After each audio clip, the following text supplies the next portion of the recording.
Mesdames, Messieurs, bonsoir, bienvenue dans votre journal. Depuis ce soir, 18 h, nouveau temps fort dans les festivités de Saint-Martin. Défilé, arrivée des bateaux et de la statue à Tours. Nous retrouverons Romain Delville en direct sur place. Bras de fer en cuisine. Europe Écologie Les Verts ne veut pas d'une éventuelle privatisation de la cuisine centrale de Tours. Le parti d'opposition qui prend les parents à témoin avec un questionnaire. Et puis focus sur l'éco-compostage, une méthode pour réduire les déchets des cantines scolaires. Les résultats sont bluffants. Reportage au collège de Mont. Je vous le disais en titre, revoilà le plus célèbre des évêques de Tours. On fête cette année les 1700 ans de sa naissance. Ce jeudi, veille de la Saint-Martin, constitue le temps fort des festivités. Nous retrouvons Romain Delville en direct. Romain, vous êtes tout près des quais de Loire à Tours. Qu'est-ce qui se passe autour de vous ? Eh oui, là nous sommes rue Marceau. Nous sommes rue Marceau et il y a Saint-Martin qui est derrière nous. Antoine Sellos à ma droite, Christophe Boucher à ma gauche. Antoine Sellos, un directeur du Centre européen culturel de Saint-Martin de Tours. Et Christophe Boucher, adjoint au maire au rayonnement économique. Nous sommes essoufflés parce qu'avec Sébastien Branger, on a couru un peu. Allez, Antoine Sellos, bonsoir. Bonsoir. Déjà, allez, Saint-Martin est arrivé avec un petit peu de retard. C'est ce qu'on appelle aujourd'hui, on parlerait d'un recel de cadavre. Non, il est arrivé tout à fait à l'heure, heureusement. Il est même arrivé un peu en avance, puisque la logique, c'est qu'il aurait dû arriver le 11 novembre. L'été de la Saint-Martin, c'est le 8 novembre jusqu'au 11 novembre. Il est arrivé la veille, donc le 10, et on est très heureux. Christophe Boucher, le rayonnement économique, forcément Saint-Martin, c'était une année, il y a un an, jour pour jour, hein, on était avec Antoine Sellos. Allez, sans parler de bilan peut-être déjà, mais déjà, qu'est-ce qui reste un petit peu de cette année ? Ce qui reste, vous le voyez derrière nous, c'est que la caméra se tourne, elle verra qu'il y a des milliers de personnes qui sont là. Ces fêtes martiniennes sont pleinement réussies. C'est ce qu'on attendait, c'est redonner de la fierté, aux Tourangeaux, de leur histoire, de ceux qui ont bâti cette ville. Donc c'est important. Donc vraiment, je pense que c'est pleinement réussi. On a réussi à avoir même du beau temps à l'arrivée sur la Loire. Maintenant il pleut un petit peu, mais voilà, c'est pas une légende, c'est bien l'été de la Saint-Martin au mois de novembre. Alors je vous le confirme, là quand même pour l'été de la Saint-Martin, il commence un petit peu à pleuvoir. Allez, cette soirée, et puis ce week-end, hein, monsieur Sellos, il va se passer des choses, place de Châteauneuf, où Saint-Martin va aller, des illuminations, un feu d'artifice. Pas mal de choses ce soir. Oui, pas mal de choses. Et puis on a des invités assez prestigieux, puisqu'on a David Guesser, qui est un ancien garde suisse, qui est venu, puisque Saint-Martin est le patron de la garde suisse. Et on est très heureux aussi de l'accueillir à Tours. Il vient accompagner le saint patron en fait, de la garde suisse. Allez, voilà Florent, ce qu'on pouvait vous dire sur l'été de la Saint-Martin. Et je vous confirme que s'il y a un peu moins de 1700 ans, il y a eu l'été de la Saint-Martin avec les fleurs, selon la légende, selon le mythe, qui aurait fleuri sur le passage de sa dépouille. Ce soir, c'est surtout la pluie qui tombe sur la ville. Merci Romain, reprenez votre souffle. En bref, ce dramatique accident de la route sur la voie rapide de Blois, vers 4 h ce matin. Le conducteur de la Mercedes a perdu le contrôle de son véhicule avant d'effectuer plusieurs tonneaux. Bilan, 3 blessés, dont un en état d'urgence absolue. Il s'agit d'hommes âgés de 22 à 25 ans. Et puis, à Langeais, un différend entre voisins qui aurait pu mal terminer. Dans la nuit du 5 au 6 novembre, sur fond de conflit de longue date, un homme s'empare de son fusil de chasse. Il tire 2 fois en direction de la victime sans la blesser.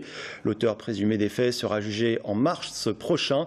2 autres altercations entre voisins, sans lien entre elles, ont également fini au fusil de chasse début novembre. Ça s'est passé dans le secteur d'Azel-Rideau et Vouvray. Pas de blessés. C'est l'un des sujets polémiques et politiques du moment à Tours, l'avenir de la cuisine centrale. 8500 repas y sont préparés chaque jour pour les écoles de la ville. Seulement voilà, la municipalité pourrait confier sa gestion à une société privée. Impossible pour Europe Écologie Les Verts, qui va plus loin.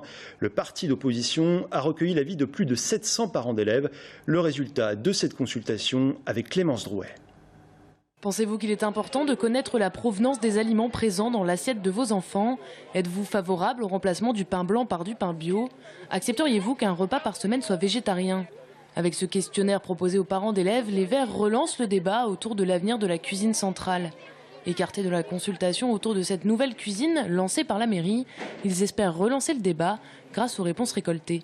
car 84% des parents interrogés se disent prêts à participer à l'élaboration d'un projet sur le devenir des plats préparés à leurs enfants.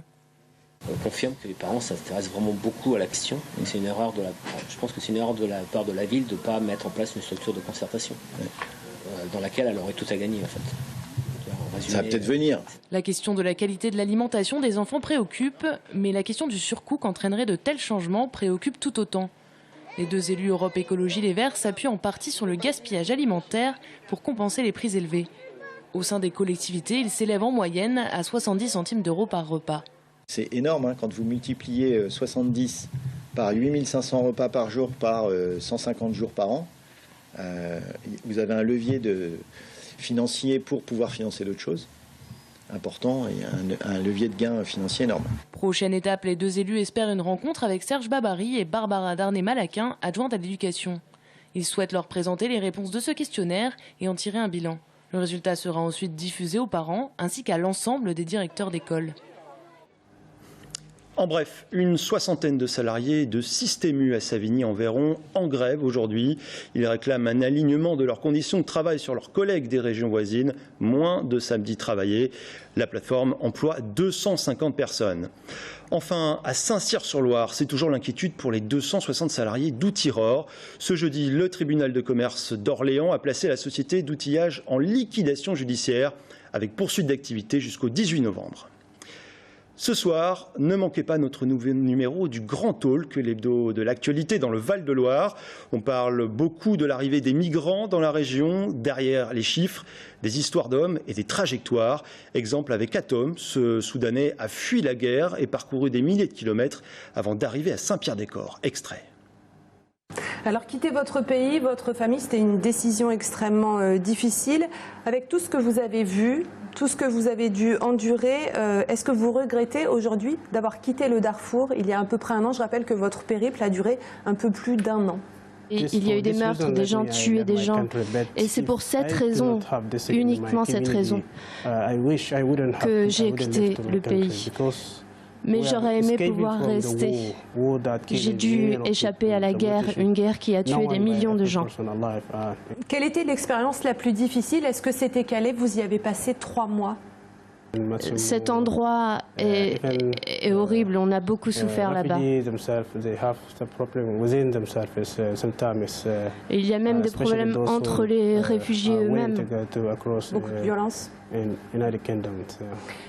Quel est votre idéal dans 10 ans? Vous voulez rester en France? Vous voulez faire votre vie en France? Vous avez fait une demande d'asile. On peut vous souhaiter quoi pour les prochaines années? Vous rêviez de cet idéal en France. Est-ce que vous l'avez trouvé? Est-ce que ça correspond à ce que vous cherchiez? Nous sommes très satisfaits du gouvernement en France. On trouve que c'est une bonne situation. Les valeurs d'humanité et d'égalité en France. Et la façon dont on nous traite ici, nous sommes très contents et nous...